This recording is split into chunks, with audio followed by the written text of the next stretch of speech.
Phronesis investor academy के इस brand new video में आप सभी का स्वागत है। आपका पोर्टफोलियो सीरीज का ये 4th वीडियो है एंड एज प्रॉमिस इस वीडियो में मैं टोटल 5 पोर्टफोलियोज का रिव्यू करूंगा। जब भी हम अपना इन्वेस्टमेंट करते हैं तो हम किसी भी पर्टिकुलर कैटेगरी का जो बेस्ट फंड है उसे सेलेक्ट करते हैं, उसमें हम अपना इन्वेस्टमेंट करते हैं and most of the times हम ये ध्यान नहीं रखते हैं कि वो पर्टिकुलर फंड हमारे लिए सुटेबल है कि नहीं।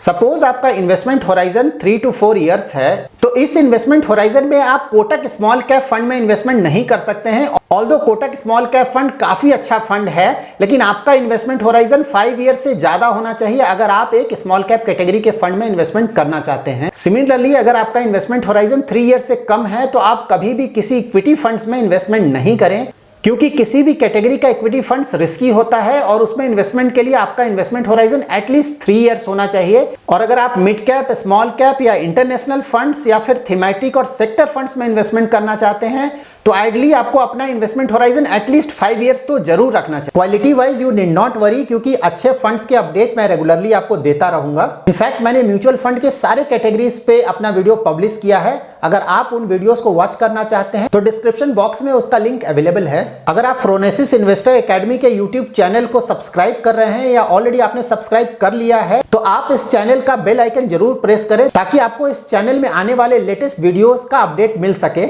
सो नाउ हम अपने फर्स्ट पोर्टफोलियो का रिव्यू करेंगे। इस पोर्टफोलियो में टोटल 7 फंड्स हैं। Axis focused 25 fund, SBI focused equity fund, SBI small cap fund, Mirae asset mid cap fund, Parag Parekh flexi cap fund, ICICI Pru Sensex index fund, Motilal Oswal Nasdaq 100 fund of fund. So out of these 7 funds, 2 funds focused category के funds हैं, that is Axis Focused 25 and SBI Focused Equity Fund. So as per investor उन्होंने Axis Focused 25 fund में इसलिए investment किया है क्योंकि ये एक large cap based focused fund है, और उन्होंने SBI फोकस्ड फंड में इसलिए इन्वेस्टमेंट किया है क्योंकि एज पर हिम ये एक मल्टी कैप कैटेगरी की तरह इन्वेस्टमेंट करता है।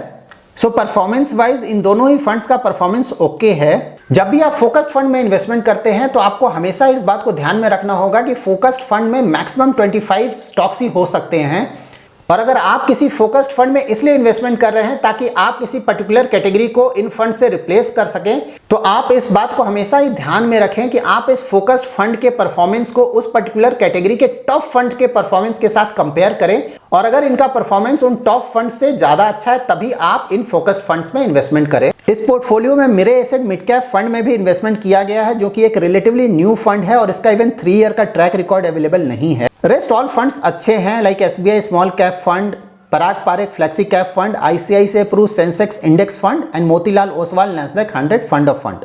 Parag Parekh flexi cap fund flexi cap category का बेस्ट फंड है, बट लास्ट फ्यू मंथ्स में इस फंड ने अंडर परफॉर्म किया है। Parag Parekh flexi cap fund के अंडर परफॉर्मेंस पे मैंने रिसेंटली एक वीडियो पब्लिश किया है। अगर आप भी इस फंड के अंडर परफॉर्मेंस के बारे में जानना चाहते हैं तो आप उस वीडियो को वॉच कर सकते हैं। और आप जब भी इन्वेस्टमेंट कर रहे हैं तो आप इस बात को हमेशा ही ध्यान रखें कि उस फंड का परफॉर्मेंस कितना भी अच्छा रहा ओवर द ईयर्स, बट वो टॉप फंड भी कभी ना कभी अंडर परफॉर्म करेगा। तो अगर कोई फंड एक स्मॉल होराइजन में अंडर परफॉर्म करता है, दैट डजंट मीन कि उस फंड का परफॉर्मेंस खराब है। अगेन आफ्टर फ्यू मंथ्स उस फंड का परफॉर्मेंस अच्छा हो जाएगा। तो जब भी कोई टॉप फंड एक स्मॉल होराइजन में अंडर परफॉर्म करता है तो हमें परेशान नहीं होना चाहिए। इस पोर्टफोलियो में टोटल 7 फंड्स हैं एंड आइडियली आपको अपने म्यूचुअल फंड पोर्टफोलियो में 5 to 6 फंड्स रखना चाहिए। तो अगर आप चाहें तो out of these 2 focused funds आप एक फोकस्ड फंड को अपने पोर्टफोलियो से रिमूव कर सकते हैं। इन इन्वेस्टर का 2 क्वेरी भी है जिसे कि मैं आंसर करूंगा। First is Parag Parekh flexi cap and SBI small cap का AUM काफी बड़ा हो गया है, तो क्या एक मेजर कंसर्न है हमारे लिए?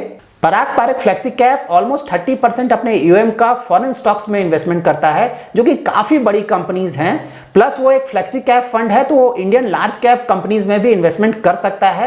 That way Parag Parekh flexi cap के AUM का बड़ा होना कोई कंसर्न नहीं है।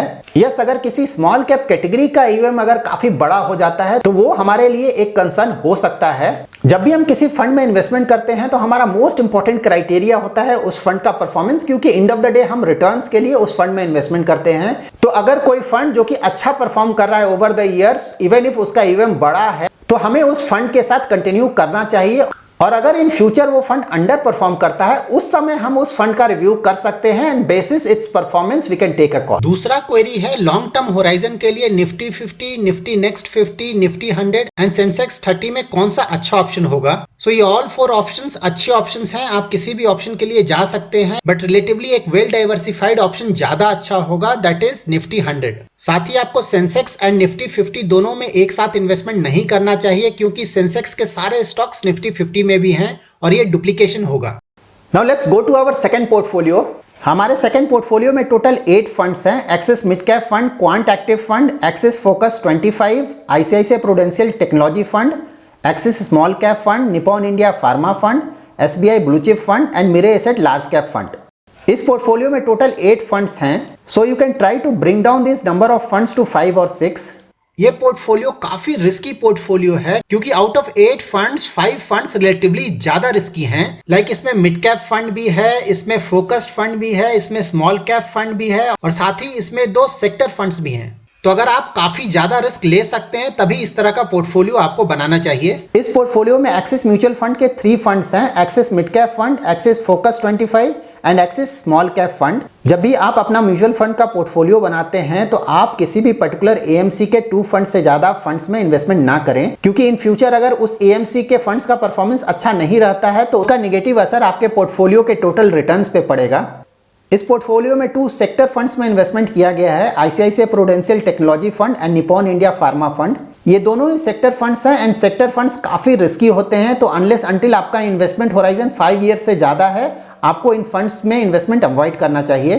परफॉर्मेंस वाइज आप एसबीआई ब्लू चिप फंड का परफॉर्मेंस रिव्यू कर सकते हैं, क्योंकि लार्ज कैप कैटेगरी में कुछ फंड्स का परफॉर्मेंस अच्छा रहा है over the years as compare to SBI blue chip fund. Investor का एक क्वेरी भी है कि क्या आईटी सेक्टर को हम एक सिक्लिकल सेक्टर कंसीडर कर सकते हैं। अगर आप टेक्स्ट बुक के हिसाब से जाएंगे तो आईटी सेक्टर एक सिक्लिकल सेक्टर है, बट नाउअडेज आईटी का यूज इतना ज्यादा हो गया है, ओवरऑल इकोनॉमी या particular IT company even if they are going through cash crunch, फिर भी वो आईटी में अपना स्पेंडिंग ज्यादा कम नहीं कर पाएंगे। That's why nowadays IT sector पूरी तरह से सिक्लिकल सेक्टर में नहीं आएगा। So let's move to our third portfolio. Till now मैंने जितने भी पोर्टफोलियोज देखे हैं उन सारे पोर्टफोलियोज में ये पोर्टफोलियो मुझे अभी तक बेस्ट लगा है। इस पोर्टफोलियो में टोटल 5 फंड्स हैं और सारे फंड्स अलग कैटेगरीज के हैं। Axis blue chip fund large cap से है, पराग पारेख फ्लेक्सी कैप से है, Mire asset emerging blue chip large and mid cap से है, एसबीआई स्मॉल कैप कैटेगरी से है and Motilal Oswal Nasdaq 100 fund of fund international fund है। ये सारे फंड्स अच्छे क्वालिटी के फंड्स हैं एंड नंबर ऑफ फंड्स भी ज्यादा नहीं है। सो ओवरऑल ये पोर्टफोलियो काफी अच्छे क्वालिटी का पोर्टफोलियो है। Now let's move to our fourth portfolio. इस पोर्टफोलियो में टोटल 6 फंड्स हैं, Parag Parekh flexi cap fund, Axis blue chip fund, Mirae asset emerging blue chip fund, Axis mid cap fund, SBI small cap fund and ICICI Pru Nifty 50 index fund. इस portfolio में आप ICICI Pru Nifty next 50 index fund का performance review कर सकते हैं। Rest all funds अच्छे quality के fund हैं। इन्वेस्टर का एक क्वेरी है कि क्या हमें अपना investment India based index funds में करना चाहिए या फिर यूएस बेस्ड इंडेक्स फंड्स में करना चाहिए।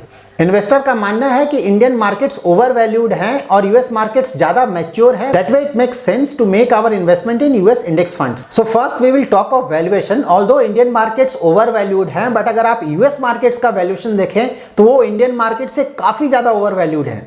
सो वैल्यूएशन वाइज अभी यूएस मार्केट्स में इन्वेस्टमेंट करना as compare to Indian market ज्यादा रिस्की है। सेकंड, जब भी आप इंटरनेशनल फंड्स में इन्वेस्टमेंट करते हो तो मोस्टली आप वो इन्वेस्टमेंट डाइवर्सिफिकेशन के लिए करते हो, क्योंकि यूएस का मार्केट्स इंडियन मार्केट से ज्यादा कोरिलेटेड नहीं है। दैट मीन्स अगर इंडियन इकोनॉमी में कोई प्रॉब्लम होता है जिसके कारण इंडियन स्टॉक मार्केट्स करेक्ट होते हैं तो उसका कोई खास असर यूएस के स्टॉक मार्केट्स में नहीं पड़ेगा।